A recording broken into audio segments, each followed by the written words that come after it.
Welcome to GT Academy. You're the world's best PlayStation gamers. One of you will race at the famous Dubai 24 Hours with Jan Mardenborough. Yes! Oscar, your time at GT Academy is over. Come on. Get your kit together, hand it back in. Your time at GT Academy has come to an end. Well done. Cheers. Casey, Chris, you lost at Pendine Sands. So you find yourself here, back at the Eliminator.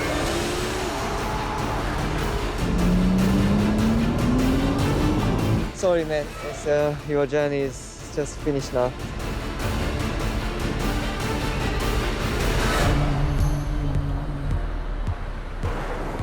Yes, it should be interesting what they throw at us now. Well, what do you think they're going to throw at us? No idea. Could be anything, really. Just got to sort of hopefully it's a team challenge, like a country versus country challenge, because we really haven't done many of them You yet. really want your team challenge? I want a team challenge, yeah, I do. You want to beat the... I want to beat the other countries, obviously. I want to prove that Australia is the best.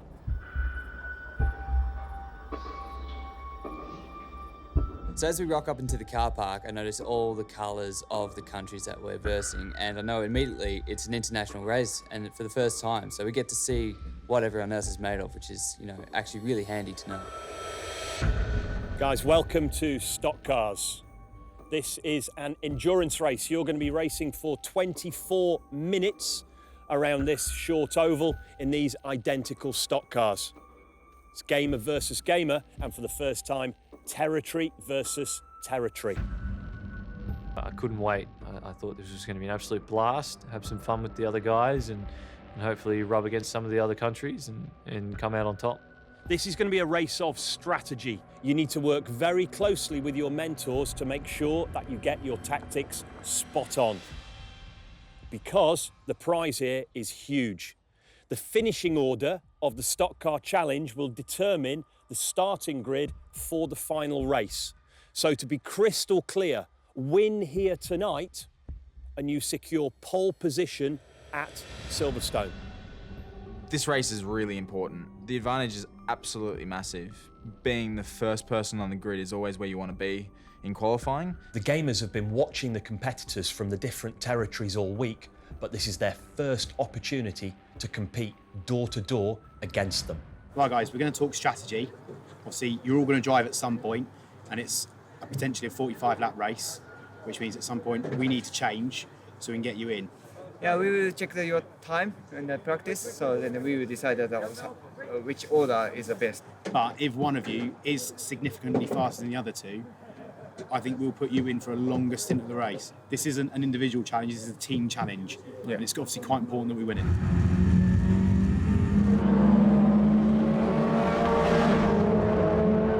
So you see practice times here. So Yeah. Brad's now our fastest driver, Yeah. when he was our slowest. And Michael, who's kind of been here all along, is now underperforming. Because Brad has no experience. Yeah. So before that race camp, so now he's the fastest. When you look at the overall times, not only is Brad the fastest of our drivers, he's actually fastest out of everyone else in the race. That is so I'm really impressive. surprised at that. I'm fair play I'm to him. surprised I'm really too. pleased though. And Chris is also very consistent.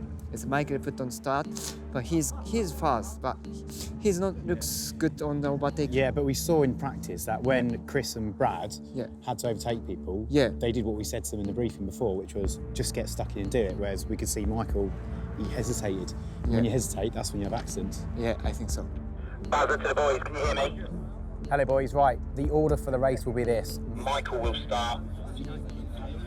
Brad second. And Chris will finish the race. All right, cool, thank you. It's good work though, boys. You're all fast in each of your sessions. Just need to keep it up now. Australia have been very, very strong at stock car. Quickest in practice, they start from pole position. Now, I want to see how well they race.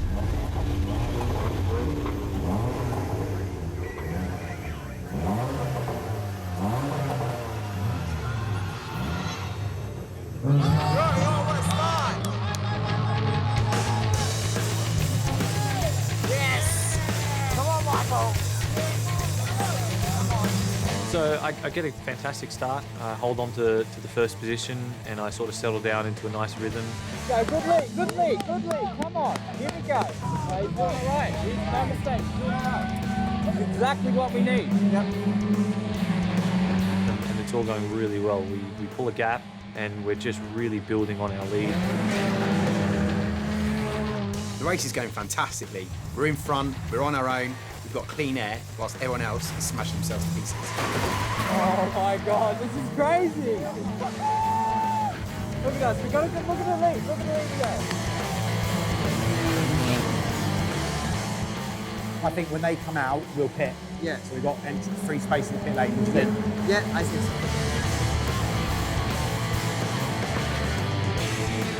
Brad, get ready. Get ready. The car will be in a few laps' time. Get ready. I'm already ready, keen to go. I just want to get out there and smash everyone. By the end of my stint, we were half a lap ahead of second place and almost 3/4 of a lap ahead of last place. It's best timing.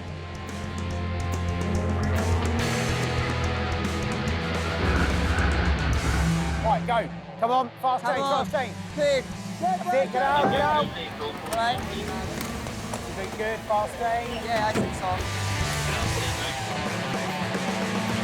Well done, boys. That was a good change. Well done. Thank you, Dad.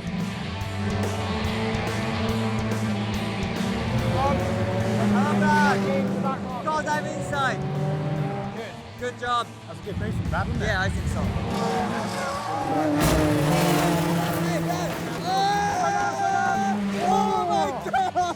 Oh my God! Good, Brad! Jesus. Oh my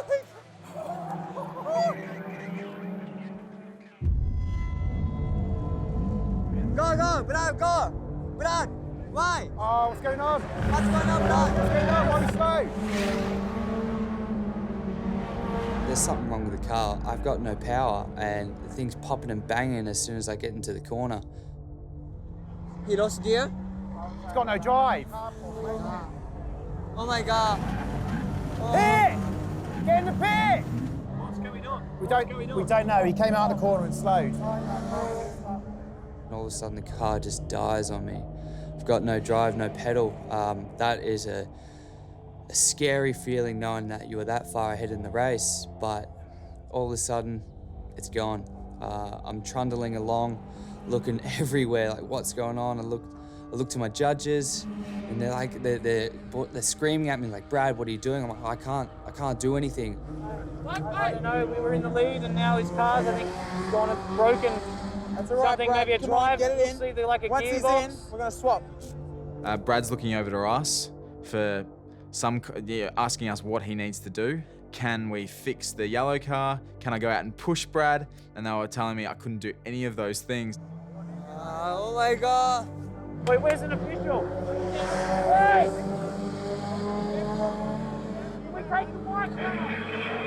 Didn't know whether to get out to push the thing or we'd be disqualified if I did that. So I'm waving my hands everywhere going, someone help please, because I'm stuck. Myself and Chris were just stunned. We just had no idea what was going on. Quite heartbreaking, I think, especially when we knew that the ultimate prize for winning this evening was going to be the starting order for the final race. Oh, what's going on? What's going on, Brad? What's going on? Why are we slow? There's something wrong with the car. I've got no power. So with this issue, I'm a mechanic and I want to fix it as quickly as possible, but I've got no tools, I've got no knowledge of exactly how this car works. I'm just a sit and duck in pit lane going, please help me. It's just frustrating because we now have to start the final race, I would assume last, unless somebody else has a problem. So we've just got to deal with it and just move on, The marshals managed to fire the car back up, and I'm ready. Bazza, are we doing a driver change now? Yes, yes, yes. Boys, there's only 3 laps to go. Just tend to go out there and get stuck in and have some fun with it. The car's still misfiring, unfortunately, and it's really not performing very well. And then the 2-lap board comes out. So I know I've got 2 laps left of the race, and that's it. Unfortunately, when the checkered flag's waved, we're in 6th place. We're dead last.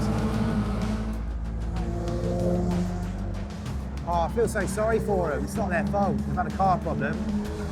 leading the race, fastest on the track, and now we're out of it. We won! We won!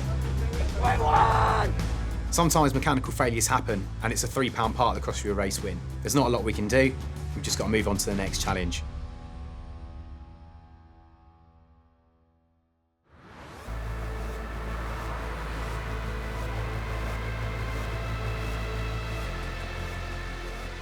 Before we eliminate one of these boys, we want to get him in the car one last time and collect some additional data.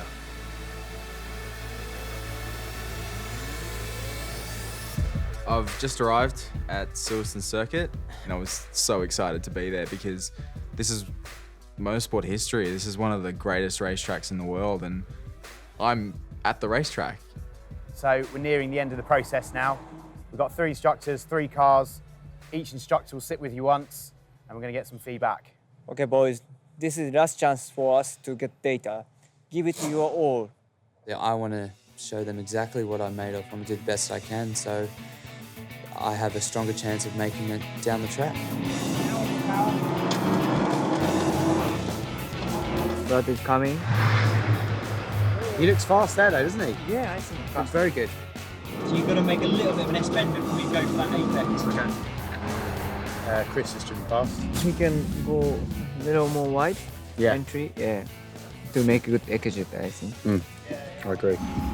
This is the last chance to prove to the instructors how good of a driver I am. Feeling pretty good. There was only one section going into turn 3 that I was getting wrong just a couple of times. Michael looks like he needs to speed up a little bit though. Yeah, he needs to. Just push a little bit harder. Yeah. Cool. Well, that should be the boys' final lap now, so should we go and wait for them to come in and then talk to the instructors? Yeah. Cool.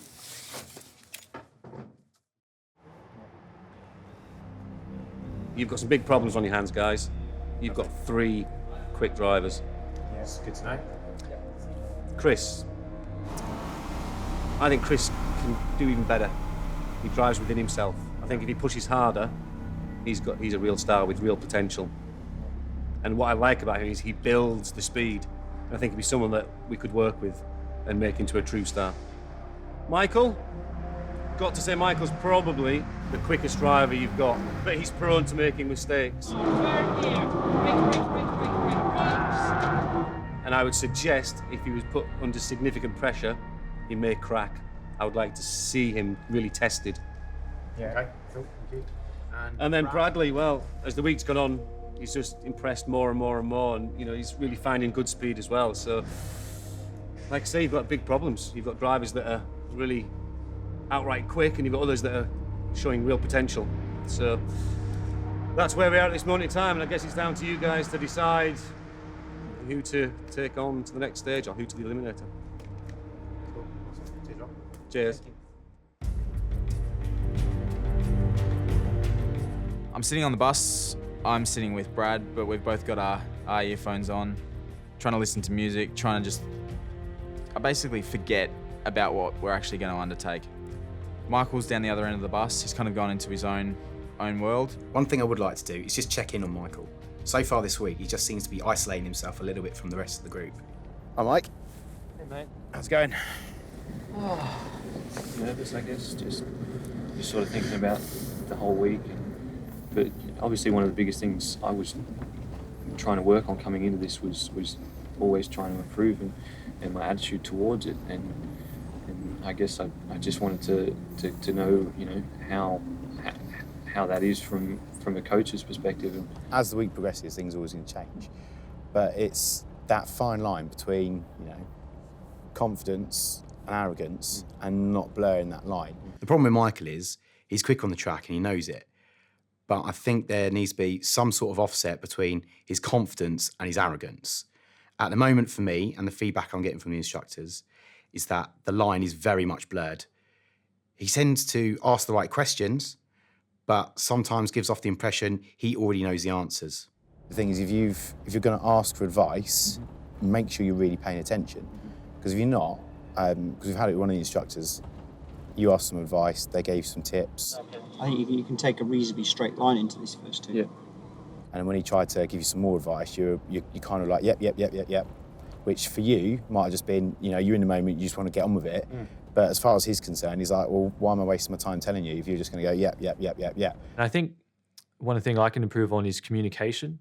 I feel that if I don't say anything or I just agree with everything you're saying, then it doesn't come across like I'm asking how to get better. So it's those little things you've got to work on. When I'm feeling like this in a regular competition, back home, I always just go and talk to my father, and it's always nice to know that you had someone there. My mum's British, and my dad's Australian. And when I was about 6, they unfortunately divorced.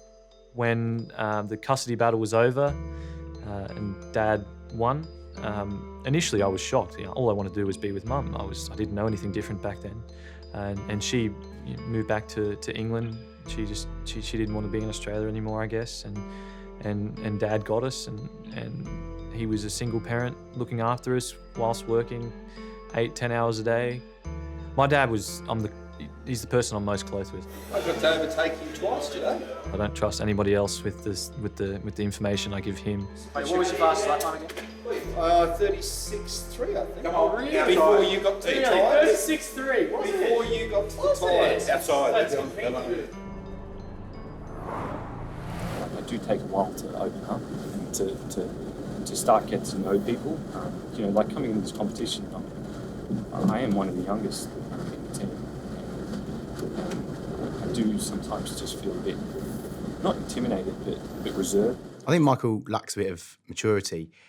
I think ultimately he's forgetting, although this is a competition that one person may win, it's a team sport to get there. And I think he's very much missing the team part of this at the moment. So you've got to work on how you're coming across, but the only thing that you're going to find now is that, the pressure's mounting because these boys are snapping at your heels now. If Michael wants to stay on top of the leaderboard, he's going to have to start taking on some of this advice we're trying to give him and stop resting on his laurels.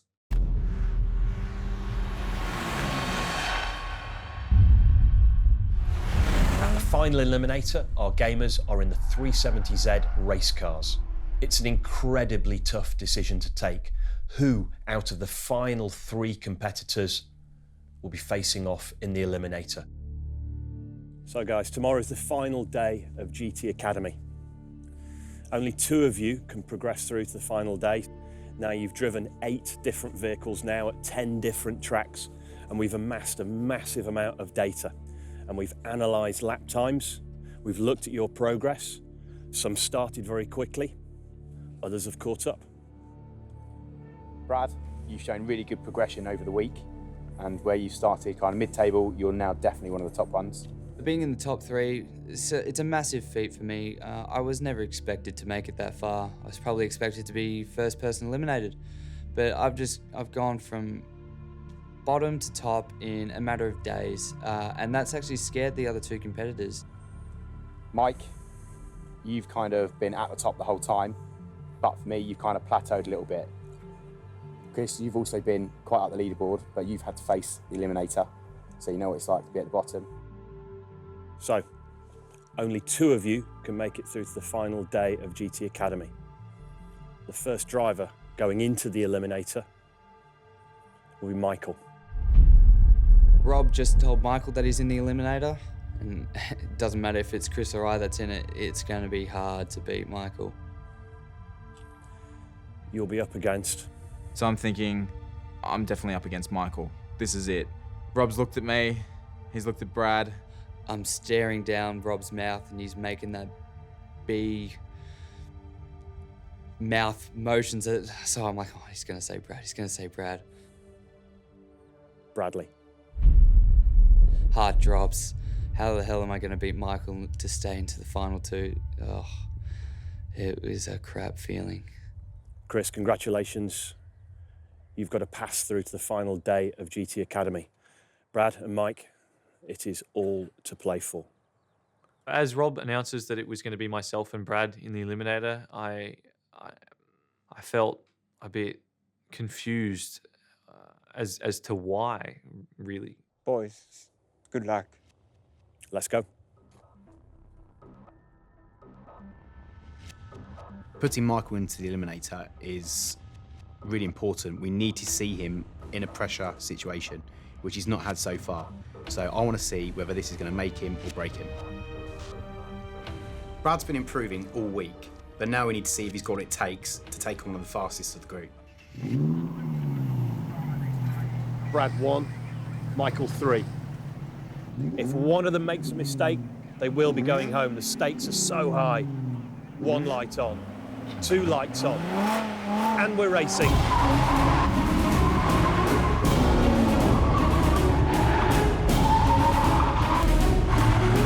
I get a pretty good start. Oh, it's going very deep into the corner. Yeah. As I head into the first hairpin, I locked up and went wide and lost a chunk of time. Brad's in front. Brad's way ahead. Way in front. Head into the first corner, and all of a sudden, it just clicked. I don't know what happened. I just nailed the first corner. I turned right. I'm heading towards the start-finish sign for the first lap. I'm ahead of Michael. Brad is leading. Brad by car length. Car length, Oh, well, listen, he's on the limit. He's locked Mikey out. was on the rev limit, so why didn't you change up? That's cost him. That's cost him.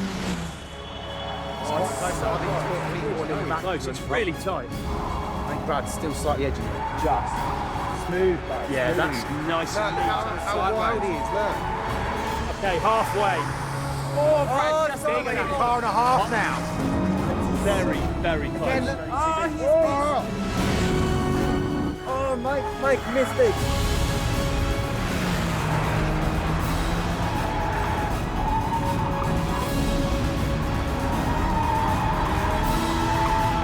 Half lap left. Two car lengths. What a consistent performance from Brad. But we said, didn't we, would the pressure get to Michael on this? Yeah. This is the first time we've really been tested. So as I'm rounding the second final corner, I see that Brad was basically even with me, and I just gun it and hope for the best. Go, check the flag. Close. Oh, he's in the barriers at the final corner. Brad's done it. It's too close to call, that. Oh, please tell me I won. Let's go right back to the start again. I hope they don't kill me on the barriers though. I don't know, mate. You just going to be their call.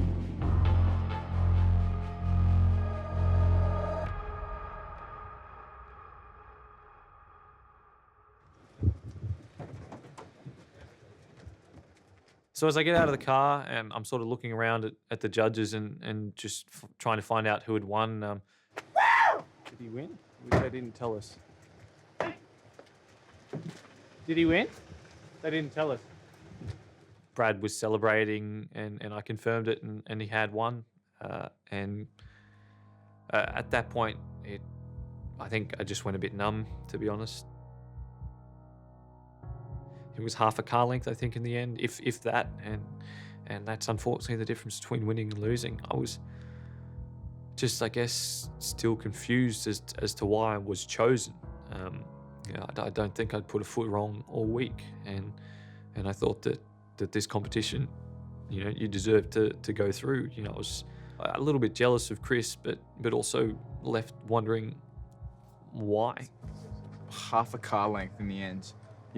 Brad actually got away, and he started getting away from you, and you actually brought it back as the race came on, but it was nothing in the end. What did I do? What did I do wrong that Chris had done right?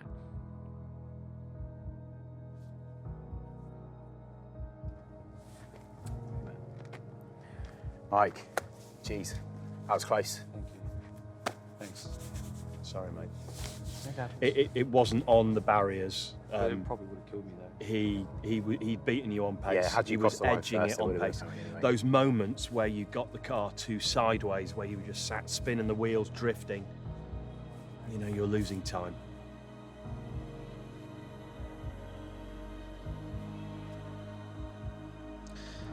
Taking some good lessons away.